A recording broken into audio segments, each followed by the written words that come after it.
In the paralyzing, numbing white night of the Arctic, where time seems to stand still amidst the eternal ice, a colossal shadow glides silently forward. It's not a drifting iceberg, nor is it a scientific research vessel. It is one of the world's largest and most advanced guided missile destroyers, the Chinese Navy's Type 055, leading a combined fleet through the Bering Strait, heading straight for Alaska, United States territory. Why now? Why this icy and treacherous path, a route nearly forgotten in modern military history? And the most important question, why is it accompanied by Russian warships? Could it be that a new geopolitical chessboard, a new deadly front, is being quietly set up right in America's backyard? Are Beijing and Moscow reckless enough to see this life-or-death game through to the end? And is Washington being overconfident, underestimating the dangerous combination of the dragon and the bear? Welcome back to Military 247. I'm your host, and I'll be your guide. Right now, we will pull back the curtain on a confrontation that could reshape the world order. Let's go back to the pivotal moment, August 2nd, 2025. At the U.S. Long-Range Early Warning Radar Station at Five Fingers, Alaska, an unusual blip suddenly appeared on the screen. A group of unidentified signals moving in tactical formation was entering international waters right on the eastern edge of the Bering Strait. Initially, the officers on duty thought it might be a large fishing fleet or a lost cargo convoy. But data from military satellites received just minutes later dispelled any doubt. It was a formation of 5 heavy surface warships. Leading the pack was a steel monster nearly 180 meters long, the Type 055 destroyer, the pride of the Chinese Navy. This event was unprecedented. Alaska, the frozen land many still mistakenly see as a remote backwater, suddenly became the epicenter of a strategic confrontation. But the Chinese warship was not alone. U.S. Air Force optical reconnaissance satellites sent back sharper images, revealing an alarming detail. 2 Russian Gorshkov-class frigates, armed with Caliber cruise missiles, were moving in parallel. The heading, speed, and distance between the ships were nearly perfect. U.S. intelligence came to a single chilling conclusion. This was not a friendly patrol. This was a combined strike force executing a real combat scenario. While the world's attention was focused on the Taiwan Strait or the simmering tensions in the South China Sea, another more dangerous and unpredictable threat was quietly forming from the north. So how formidable is the Type 055? With a displacement of over 12,000 tons, it's larger than most U.S. cruisers. Equipped with a dual-band AESA radar system and 112 vertical launch cells, it can carry a mobile arsenal ranging from anti-air and anti-ship missiles to land attack cruise missiles. Western military analysts call it China's Aegis. Its appearance at the gateway to North America is more than just a show of force. It's a statement that China's sphere of influence now extends to America's own backyard. A crisis was imminent, but would the United States recognize this mortal danger in time? Immediately, an urgent, encrypted message was sent straight to the Pentagon. The North American Aerospace Defense Command, NORAD, activated a Level 2 alert. At Elmendorf Air Force Base in Alaska, sirens ripped through the night. The Ghosts, F-22 Raptors, the pride of the U.S. Air Force, were ordered to take off under the Zero Shadow Protocol, a top-secret flight mode that leaves no detectable radar signature. Meanwhile, beneath the icy waters of the Pacific, a Virginia-class fast-attack submarine, already on patrol south of Alaska, received a brief order. Change course, approach target area, prepare for underwater target lock. The biggest question raised in the emergency meeting at the Pentagon was why? Why would China send its trump card here? No one sends a heavy destroyer across thousands of nautical miles just for a peace parade. Clearly, Beijing had a deeper objective. One of the most terrifying scenarios being outlined by analysts was this. China was opening a second front to support Russia. If a full-scale conflict were to erupt between Russia and NATO in Europe, the Sino-Russian joint force would strike from the northeast at America's Achilles heel, Alaska. Alaska is not just a resource-rich state. It is the heart of the U.S. Intercontinental Ballistic Missile, ICBM, defense system. It houses the long-range radar stations tasked with the earliest detection of nuclear attacks from Russia or China. If this system were neutralized, America's entire defense shield would collapse. But there was one thing that Beijing and Moscow may not have calculated or had grossly underestimated the military legacy of the Donald Trump administration. It was he who restructured the entire Arctic defense strategy, pouring more than $32 billion into strategic weapons programs in Alaska. And it was he who once declared emphatically, "No enemy can approach American territory without being met with an appropriate response." That statement was now about to be tested with fire and steel. The confrontation was not just between warships, but between the wills of their leaders. And in Washington, that will was hardening by the minute. 4:12 a.m., Alaska locals time. The battle began, but not with guns or explosions. It began with a deadly silence. At the long-range radar station in Coal Bay, the screen suddenly filled with heavy static and then went dark. 7 seconds later, 3 other radar stations at Dutch Harbor also vanished from the network. NORAD Command confirmed a coordinated strategic-level electronic warfare attack had been launched. In the first 2 minutes, the entire U.S. forward warning system in the region was completely paralyzed. No one knew exactly what was happening out there. Shortly after, the THAAD high-altitude defense system detected a cluster of unusual radar signatures, moving at hypersonic speed from the west. Just seconds later, the system's AI analyzed the data and issued a red alert. High probability, caliber cruise missile. And then the first explosion erupted. Not a nuclear blast, not an airstrike. It was a powerful, small-scale electromagnetic pulse, EMP, strike that completely silenced U.S. military communication stations along the coast. This was modern warfare, an invisible war where electronic waves are more dangerous than explosives. The Russo-Chinese fleet, under the cover of electronic jamming, began to split up. 2 Chinese ships veered southeast, closing in on the Aleutian Islands chain. 3 Russian ships formed a line abreast, creating a massive radar umbrella that swept from the Bering Strait to Dutch Harbor. They had no intention of landing. Their goal was more insidious, to blind, deafen, and sever the U.S. command system in the Arctic, turning Alaska into an isolated island.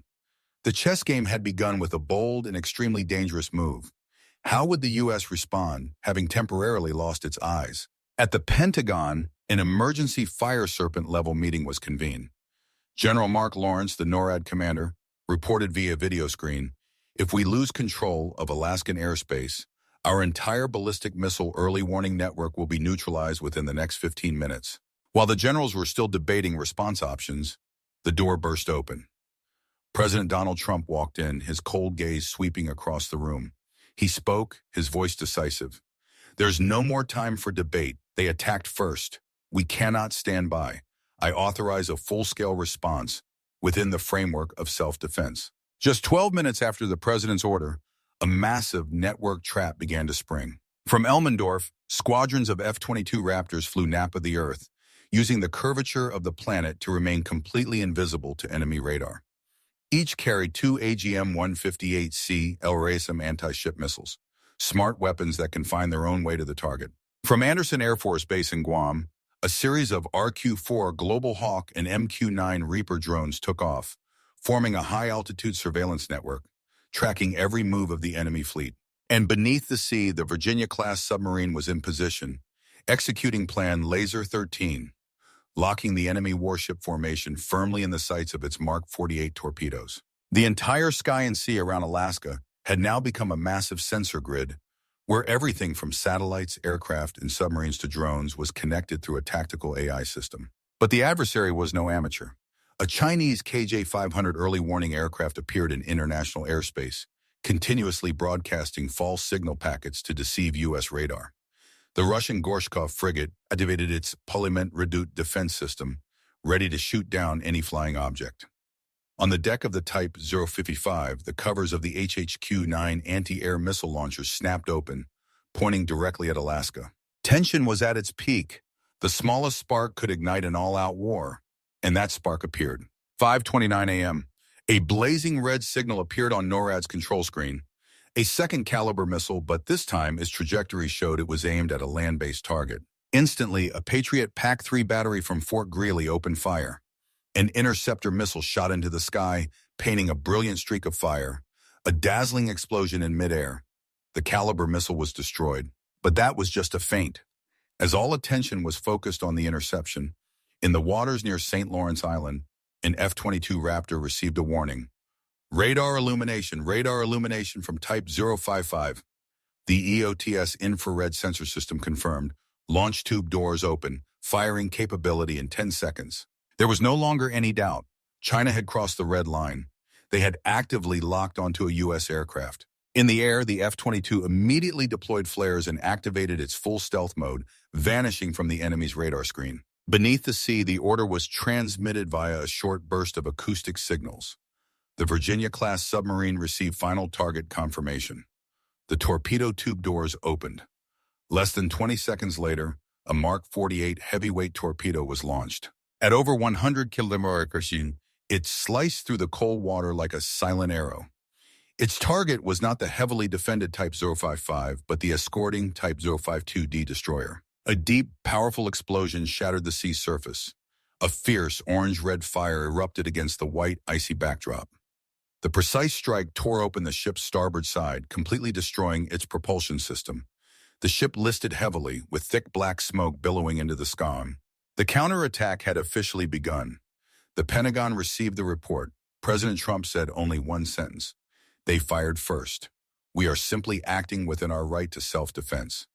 America had been attacked, and now it was time for its wrath to be unleashed. President Trump's message activated a colossal war machine. Immediately, a flight of B-1B Lancer strategic bombers took off from Guam, carrying AGM-158 JASSM cruise missiles.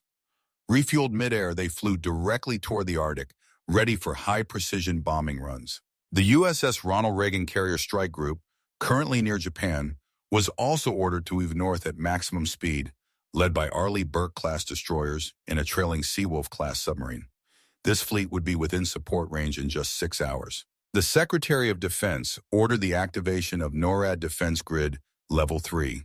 The entire sea from Alaska to the Bering Strait was transformed into a tactical matrix, where every enemy movement was recorded, analyzed, and countered in real time. China may have calculated carefully, but they forgot one thing. Confronting America under Donald Trump wasn't confronting a nation, but confronting a globally dominant military technological ecosystem. In the sky, MQ-9 Reaper UAVs were doing more than just reconnaissance. Donald Trump ordered, do not attack medical ships, but any logistics vessel carrying war material, destroy it. 2 AGM-114 Hellfire missiles were released from a drone. A Chinese supply ship attempting a remote resupply burst into flames and lost contact. Beijing began to lose its composure. Intercepted radio signals revealed chaos in the Chinese fleet's command channel. In Moscow, European satellites detected an Iskander ballistic missile unit in the Far East being placed on combat readiness. Was it a warning or just a feint to test Washington's reaction? Donald Trump did not flinch. In a top-secret military log, one of his quotes from that night was recorded. If they think I will back down, they've picked the wrong president. The war was now not just about technology, but about psychology. And the psychology in the White House was rock solid. Despite taking damage, the Chinese fleet still had an ace up its sleeve. A Yuzhou-class amphibious transport dock, a ship capable of carrying both UAVs and land attack missiles, was moving silently on the southern edge of the Aleutian chain. Its radar was off and it maintained radio silence. It was a hidden dagger. But nothing could escape the American network. Donald Trump received the report and said simply, let them know this is the last time. A few minutes later, from Whiteman Air Force Base, a flight of B-2 Spirit strategic stealth bombers, having just completed a transcontinental flight, arrived over Alaska. Beneath each fuselage was a pair of GBU-57 MOPs, massive ordnance penetrators, weapons designed to destroy the most hardened bunkers. As the B-2s approached, Chinese radar detected nothing, and then 2 MOPs were released. They fell on a trajectory guided by military GPS accurate to the meter. A deep, heavy, and extremely powerful explosion echoed. The Yuzhou ship had a massive hole torn through its midsection. Fire and smoke billowed out. Its entire electronic system was knocked out. The ship came to a dead stop and began to sink. The Type 055 immediately turned back to assist. But it was a trap. The moment it turned, another F-22 squadron was waiting. This time they were armed with the latest weapon, an AI-guided anti-ship missile. The missile automatically identified the weakest point on the Type 055's hull, the junction between the command tower and the engine room. The result was a chain reaction of explosions. The fire spread from stern to bow. The air defense system went silent. The crew was forced to abandon ship in chaos. The pride of the Chinese Navy, their most advanced ship, was now just a burning, helpless hulk of steel on the sea. One ship sunk, another crippled. The game was over. The two remaining Russian warships hastily retreated westward. The remaining Chinese ships also turned back, limping out of the Bering Sea in silence. A decisive tactical victory belonged to the United States. No all-out war was needed, no invasion. Simply by being in the right place at the right time, with overwhelming technological superiority, and most importantly, with decisive leadership from the White House, Donald Trump had forced his opponents to back down. Before the international media, he declared, "I do not seek war, but I will never allow this nation to be bullied. Alaska is American soil, and I will defend every frozen inch of it at all costs." That statement resonated around the world. NATO issued a statement of strong support. Canada increased its control over the Arctic shipping lanes. Japan dispatched more patrol vessels to the Bering Sea. South Korea, Australia, the UK, and France all voiced support for the U.S. position. In Beijing and Moscow, a deafening silence fell. They had tried and failed. They had gambled and lost. The Pentagon's final report concluded, 0 American casualties. Not an inch of territory was compromised. The enemy lost 2 capital warships and suffered a severe blow to their strategy and prestige. The attack on Alaska had been crushed. But the bigger question remains, was this the end or just the opening shot of a longer, more dangerous confrontation on other fronts, like the South China Sea or the Taiwan Strait? We cannot know for sure what lies ahead. But one thing has been proven in the battle for Alaska. When led by a steadfast will and armed with superior technological power, the United States will not back down from any enemy that dares to challenge its sovereignty. No shadow will be allowed to silently approach America's shores without being shattered the moment it appears. Thank you for watching our analysis. If you're passionate about geopolitics, military power, and the real stories happening behind the scenes on global battlefields, then Military 247 is the channel for you. Don't forget to hit the subscribe button, turn on notifications so you don't miss a single video, and leave your comments below. What do you think of this confrontation? Was this a victory for Donald Trump alone or for the entire U.S. military system? We look forward to reading your opinions. Goodbye and see you next time.